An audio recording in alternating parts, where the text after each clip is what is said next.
Thank you, everybody, for coming to the Aaron Torres Podcast YouTube page. If you could do me a quick favor, see that little subscribe button at the bottom of your screen? Go ahead, click that subscribe button. Really does help our channel grow, our audience grow, and I really do appreciate it more than you know. So click that subscribe button. Appreciate your support. Now, here's the video that you came here for. The Kentucky basketball coaching opening. Because John Calipari is now gone, and with it, Kentucky needs a new basketball coach. And on Monday night, after the Final Four, we did a very big update on everything going on at Kentucky. We talked a lot about Billy Donovan. We talked about Nate Oates saying that he was not interested. And we talked about also, who else was it? Jay Wright on the broadcast saying that he wasn't interested. And so what I want to do is switch gears now and talk about the latest. So I think the place to start is probably with Scott Drew, okay?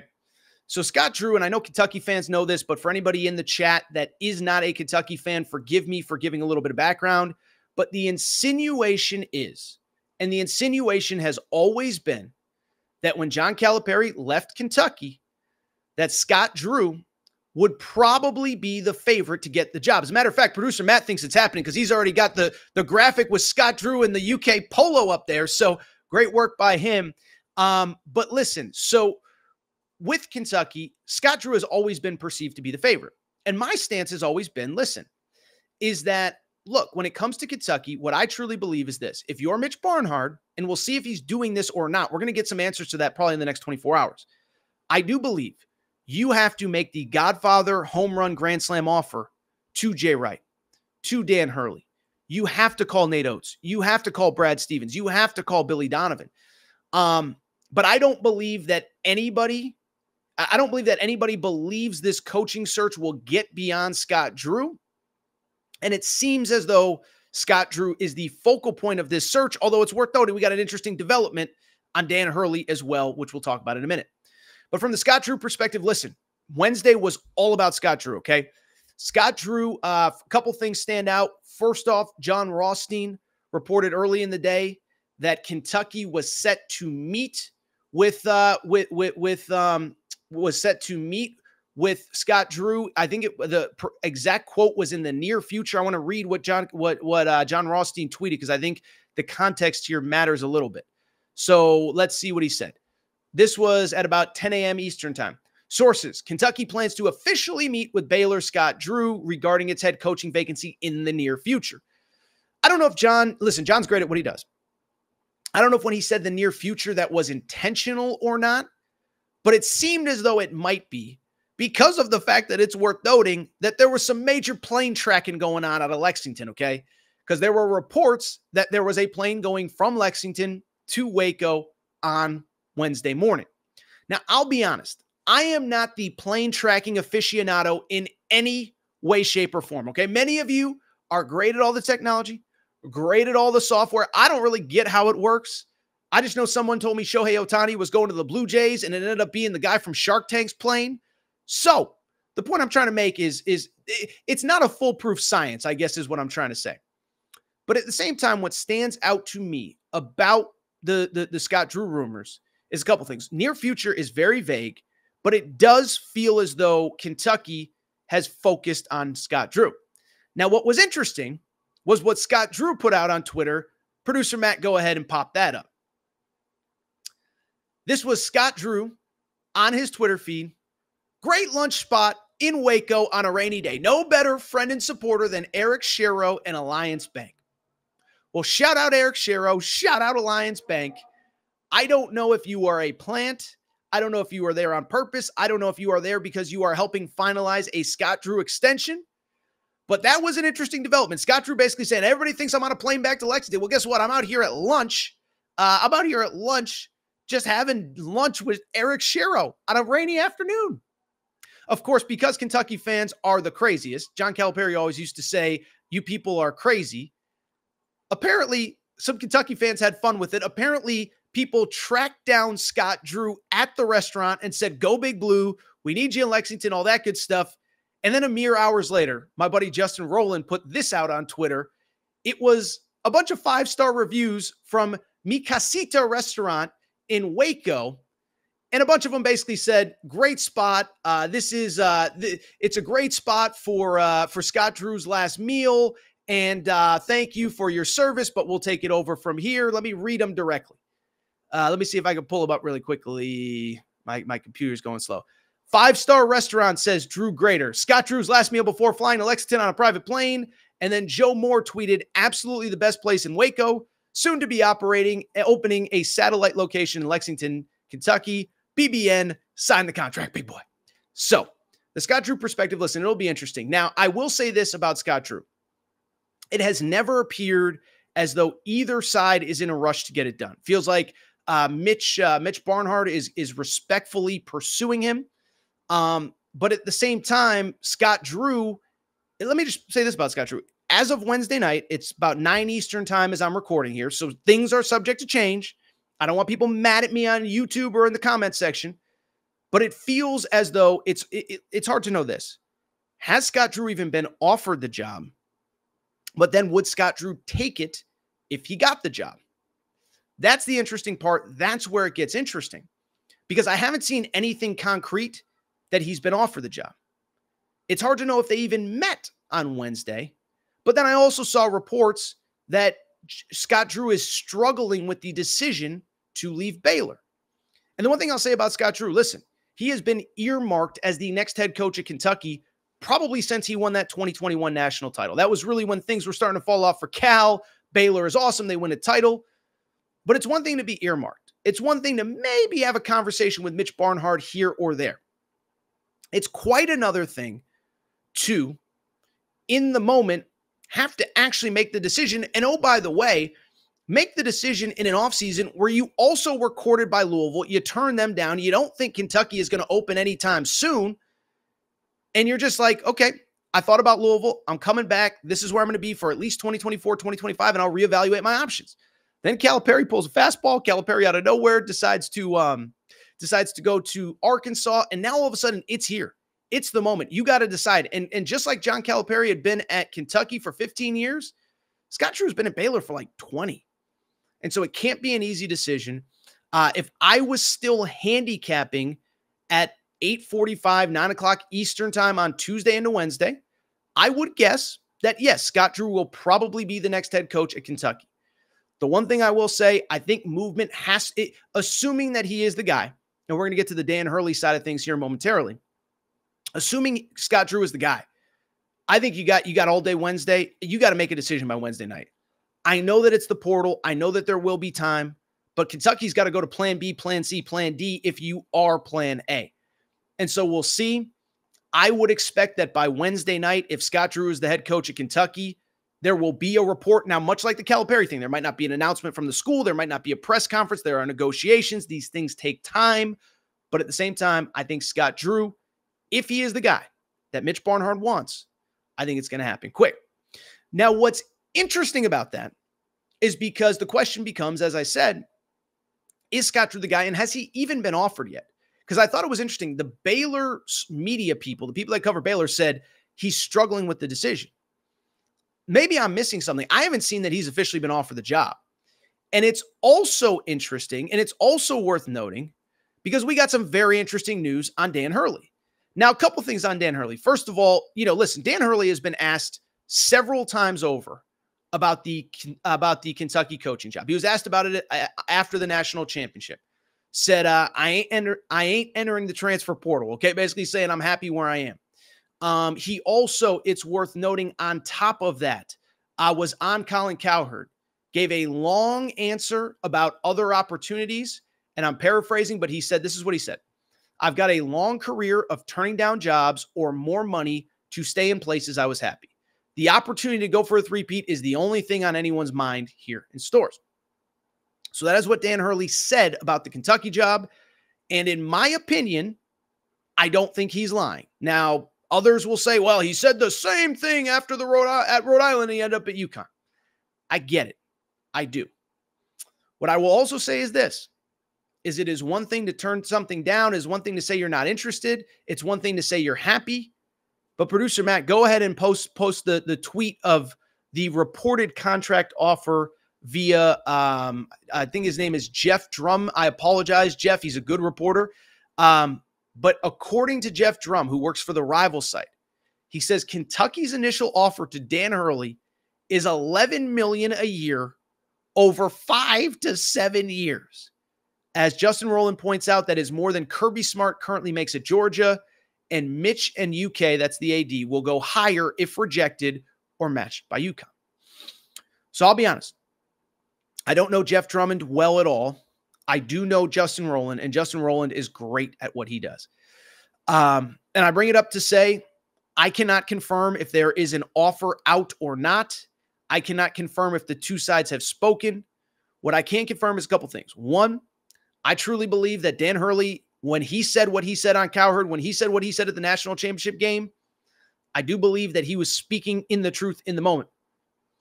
What I would also say, and to me, this is very important, is the following. Is that I have said since before John Calipari left, I said after the Gonzaga game, that was the first time we did our coaching candidates list. After the Gonzaga game, third straight home loss, we did a coaching candidates list, okay? I said it then, and then I said it after the Oakland game. I said, if you are going to go and get a big-name head coach, to use the old quote, we can't pussyfoot around, okay? I don't even know what that really means, but I think it means here. You have to pull the Scott Woodward move. And people don't know who Scott Woodward is. Scott Woodward is the AD at LSU. And Scott Woodward, as an AD, basically says, no name is off the table, okay? I'm going to raise the money. I'm going to go after the biggest names in the sport, and I'm going to make them say no. That's how we got Kim Mulkey as his basketball coach. You can like Kim Mulkey, hate her. She's a great coach. That's how we got Brian Kelly as a football coach. I think he's awesome. Others would disagree, whatever. But that is what he does. He goes big game hunting, biggest names available, go get them. We'll figure out the money later. And I've said that's how Mitch Barnhart has to run this coaching search. If this is true, if the $11 million a year contract is on the table, then shout out Mitch Barnhart, because I didn't know if he had it in him to just go out and be the alpha that you need to be to court Dan Hurley. Now, ultimately, I still think it's a long shot. I don't think it's going to happen. I think UConn is going to give him a sizable raise. I think he was the 6th highest paid coach in college basketball this year. And I think, a couple other things. Listen, I think his family, which is from the Northeast, is happy there. His parents are within driving distance of stores. His wife is a Jersey girl. I think she likes living in Connecticut. I don't want to speak for her or the family, but that seems to be the impression that I get. And the one thing I'll say, it's not always about money. Nate Oates shot that rumor down before they could even get going. He released a statement before anything could get going. And so Nate Oates could have gotten a pay raise. Nate Oates could have gotten more at Kentucky, but he's happy at Alabama. And I think it's the same for Dan Hurley. He's going to be well compensated. Like Nate Oates, he was a high school coach not that long ago. And I think he said at some point, and I missed this quote, I think he said, I just started making money. I don't want to get a divorce. And the insinuation is his family is happy in Connecticut. So listen, if there is a 7-year, $77 million contract on the table, then I think, one, credit to Mitch Barnhart for making it happen. Two, we'll see if at least he's got to sit down and talk with his beautiful wife and all that good stuff. And I mean beautiful in not a condescending way. Just, he's got to talk to his wife about it, whatever. But as of right now, I'll believe that Dan Hurley is leaving when I see it. But I will give Mitch Barnhart in Kentucky credit. Is like, if he put together this deal and if he placed it in front of Dan Hurley's representatives, credit to him, because I didn't think he had it in him. Lastly, on the Kentucky side, let me go ahead and say this really quick. I want to go ahead and do a couple things. By the way, my phone is buzzing and I look down. We got some Big Pig orders. So thank you for everybody who ordered our Big Pig Invasion tea. We'll get back to that in a minute. But really quickly, the other question about the Kentucky coaching search that to me is interesting is this. Let's say Dan Hurley, I've won 2 national championships. I'm going for 3. Okay. Let's say that on top of that, this is the part that is interesting to me. What if Scott Drew actually says no? Because that's the part that I haven't heard anybody talk about yet. I'm not saying he will. If I was handicapping it, I would expect him to be the next head coach of Kentucky. But what I haven't really heard is the scenario where Scott Drew says no and who would potentially be next. Now, I do think the Billy Donovan stuff that we talked about on Monday night, it feels like it's cooled down a little bit. I think if you're Mitch Barnhart, you at least have to circle back that well. Again, Billy Donovan, of course, is an NBA head coach. Regular season ends on Saturday. Obviously, there's a play-in that the Bulls will probably be involved in. But I do think if you're Mitch Barnhart, is Billy Donovan the next option? If Billy Donovan's staying in the NBA, I'm very intrigued where you go from there. Because who is the answer? Would it be Bruce Pearl? I think Bruce Pearl I think Bruce Pearl would be great at Kentucky.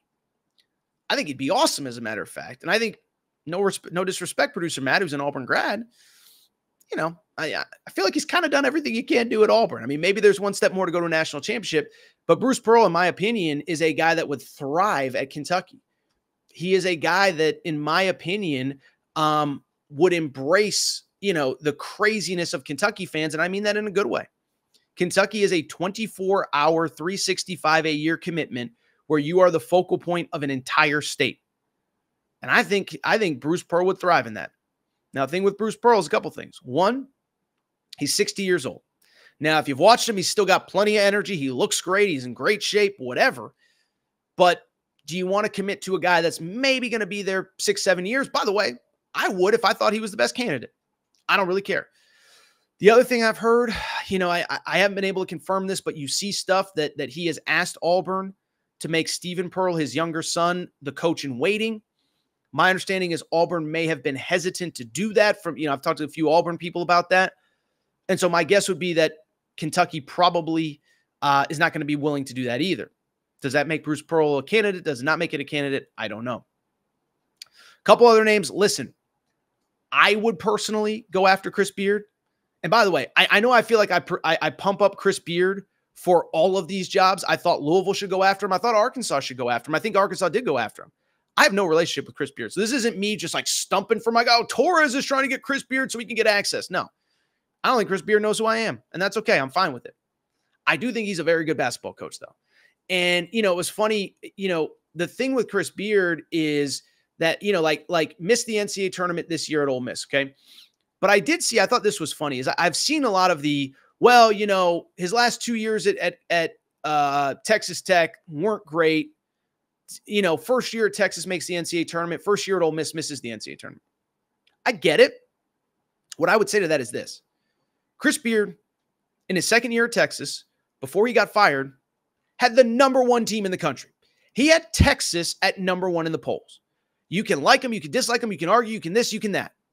But as I've said many times, when he was at Texas, he said, we're a blue blood. We're the new blood. I believe I have everything I need to win at the highest level of Texas, and I want to leave Texas. I want it to be the next Kentucky. And so he was recruiting 5 stars. He got commitments from Dylan Mitchell, who was obviously on the team last year, Arterio Morris. He had commitments from Ron Holland and A.J. Johnson, 2 5 stars before he got fired. He had Texas operating at a very high level, and it's worth noting, even after he got fired, they made it to the Elite 8. So I believe that's a guy that you give him the resources Kentucky would. Ooh, buddy. That's a dude that I think would win at the highest level. Now, the question is, Mitch Barnhart, the AD. I don't think that that's his kind of guy. Mitch Barnhart ultimately is kind of a conservative type guy, and I don't mean that in any type of political way. I don't think he's going to be super aggressive with guys that have a checkered history. Chris Beard, arrested. I understand the charges were dropped. I'm not here to be a lawyer, okay? But I think that's going to be a turnoff for some schools. I just do. And I think it would be for Kentucky. So we'll see what happens with Chris Beard. I think, by the way, same with Will Wade. Will Wade, I just think I have no problem with Will Wade, clearly. I had him on this pod about 3 weeks ago. I think he's a great coach. But Jacob Hester, actually asked me about him the other day, and I said, doesn't feel like a Mitch Barnhart guy. Feels like Will Wade's, 1 year away from getting back into the power conference structure, back to being at an elite school with elite resources, whatever. And he said on this show, he said, the plan was when I got to McNeese State was for it to be a 2-year commitment and for me not to just leave after 1 year. Now, if Kentucky calls, you got to take the call. But I don't know that they would. It doesn't really feel like the right fit. And so to me, yeah, it still feels like Scott Drew. But I think it gets very, very, very interesting if Scott Drew were to say no.